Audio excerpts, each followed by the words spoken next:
परिवार या पैसा। विशाल का एक छोटा सा परिवार था जिसमें एक खूबसूरत पत्नी और 2 प्यारे बच्चे थे। उसकी पत्नी और बच्चे हर हाल में खुश थे, लेकिन विशाल उन्हें जिंदगी के सारे ऐशो आराम देना चाहता था और इसके लिए वह प्रतिदिन 12 घंटे से भी अधिक काम किया करता था। दिन भर ऑफिस में काम करने के साथ साथ वह सुबह और शाम ट्यूशन सेंटर में ट्यूशन भी पढ़ाया करता था। वह सुबह सुबह घर से निकल जाता और आधी रात के बाद घर लौटता था। बच्चों के लिए उसका चेहरा देखना मुहाल था, क्योंकि सुबह सवेरे उसके घर से निकलते समय बच्चे सोए रहते और देर रात घर में कदम रखने के पहले ही सो चुके होते। हाँ, रविवार को जरूर वह घर पर होता, लेकिन उस दिन भी वह किसी न किसी काम में व्यस्त रहता और उसका समय परिवार के साथ न बीतकर काम करते हुए बीतता।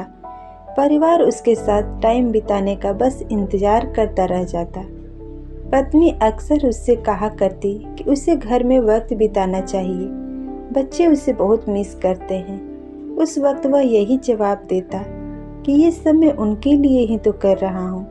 बढ़ते घरेलू खर्च और स्कूल खर्च के लिए मेरा ज़्यादा काम करना जरूरी है। मैं उन्हें एक अच्छी जिंदगी देना चाहता हूँ। विशाल की यह दिनचर्या वर्षों तक जारी रही।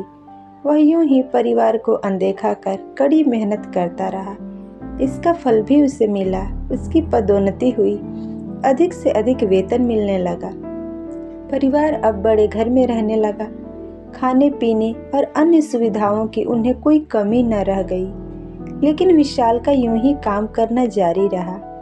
वह अधिक से अधिक पैसे कमाना चाहता था।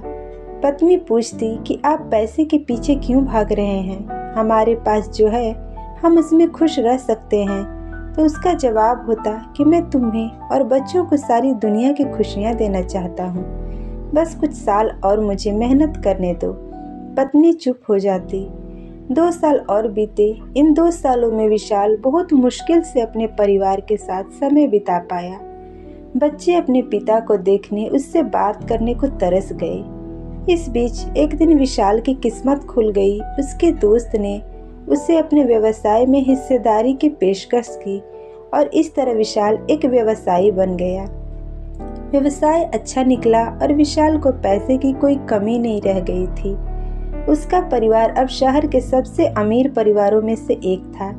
उनके पास सभी सुख सुविधाएं और विलासिता थी, लेकिन अपने बच्चों से मिलने का समय उसके पास अब भी नहीं था। अब तो वह बहुत मुश्किल से घर पर रह पाता। उसका अधिकांश समय घर से दूर बिजनेस टूर में बीतता। साल गुजरने के साथ उसके बच्चे बड़े हो गए। अब वे किशोरावस्था में पहुंच गए थे। विशाल भी इतने सालों में इतना पैसा कमा लिया था कि उसकी अगली 5 पीढ़ियां शानदार जीवन जी सकती थी। एक दिन विशाल के परिवार ने छुट्टी बिताने समुद्र किनारे स्थित अपने बंगले पर जाने की योजना बनाई। बेटी ने उससे पूछा, पापा क्या आप एक दिन हमारे साथ बिताएंगे? विशाल ने जवाब दिया, हाँ जरूर। कल तुम लोग जाओ, मैं कुछ काम निपटाकर 2 दिन में वहाँ पहुँचता हूँ। उसके बाद का मेरा पूरा समय तुम लोगों का है। पूरा परिवार बहुत खुश हो गया। वे समुद्र तट पर स्थित अपने बंगले पर चले गए। 2 दिन बाद विशाल वहां पहुंचा, लेकिन उस दिन उसके साथ समय बिताने वाला कोई नहीं था।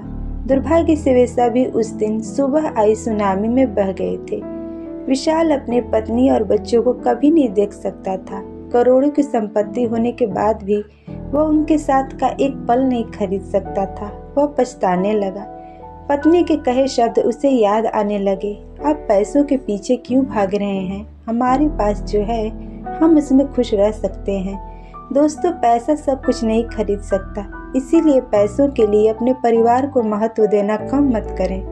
पैसा खो देने के बाद फिर से कमाया जा सकता है, लेकिन अपनों को खो देने के बाद दोबारा वापस नहीं पाया जा सकता। तो दोस्तों, आपको ये कहानी कैसी लगी कमेंट में ज़रूर लिखें। कहानी पसंद आई हो तो लाइक शेयर करें और पहली बार हमारे चैनल पर आए हैं तो सब्सक्राइब जरूर करें, ताकि ऐसी कहानियाँ आपको आगे भी मिलती रहे। धन्यवाद।